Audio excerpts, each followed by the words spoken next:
Right, hello wine drinking people. Time for more of what I've had to drink yesterday, and it's always good to see an old friend. And Caterina Day makes outstanding wines. I've always said that Montepulciano, the other DOCG in Tuscany, just south of Montalcino, makes some incredible values. If you like Brunello, you can get wines that are the quality of Brunello Montalcino at half of the price. Like this Rosso de Montepulciano, which this wine used to be $15. Maybe that's gone up in price a little bit at $21.75. But the baby Vino Nobile is still a great value. A blend of 80% Pernolo Gentile, which is the clone of Sangiovese they use down here, Caniolo, and it's made from a 20-year-old east-facing vineyard, and what a beautiful bouquet here. Just bright cherry and plum fruit. This wine only spends a few months in oak barrels to give it a little refinement, but aging potential up to 5 years on this wine. Really easy to drink, smooth and velvety on the tongue, a nice zesty red berry fruit with notes of wildflowers and herbs, a lovely freshness to the finish. Very good juice.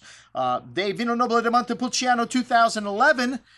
They've been converting to sustainability over the years. They've got 55 hectares of vines, and I should say this is all estate-grown juice, and they're not 100% producing what they could. They make about 200,000 bottles, which is only half of what they're legally allowed to from their vineyards, and they dramatically reduced the yields here to make better wines. All right, this wine has got a beautiful bouquet of exotic spices, some incense, some rich prune-like fruit, Pernolo Gentile, that's the name. It's aged in large 50 hectoliter tanks, and this wine could last 10 years, just like Brunello de Montalcino, easily. It's got a nice bit of that wildflowers and herbs on the nose. The wine opens up some dried meat, some dark earthy notes to the finish. Really well built here. This wine, I think, would last easily 10 years. Excellent juice at $30.75. And then the 2012 vintage of this wine, the family goes back 3 generations here.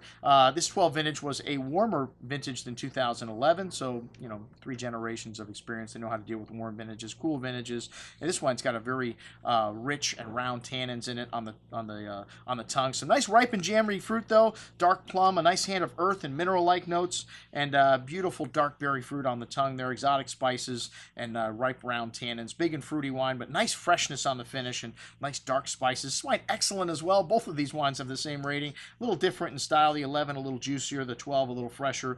But the 2009 Busona, which 2010 will be their 30th anniversary at the winery. 85 was their first vintage. So you're going to see a special bottling coming out to commemorate that event with this wine, which is 100% Pernolo Gentile, and it's made from a special amphitheater vineyard that's 15 hectares, sits on top of sand, on top of rocks and fossils on the bottom. This wine has wonderful structure, but also has finesse. A beautiful bouquet of wildflowers, sweet herbs, that distinct earthy minerality you get from all of these wines, along with a solid core of dark plum and berry fruit. Very intense. This wine's aged in tonneau also for a bit, so it's got a little more oak contact than the other wines, and then for 3 years and then a year in the bottle. And they didn't make it in 2005 and 2014, so a very high standard of quality for this wine. And the 2009, very well built. This wine's got a solid core of dark berry and plum fruit, exotic flowers, lovely structure and balance on the finish. This wine needs another 3 to 5 years, but should last 15 to 20 easily.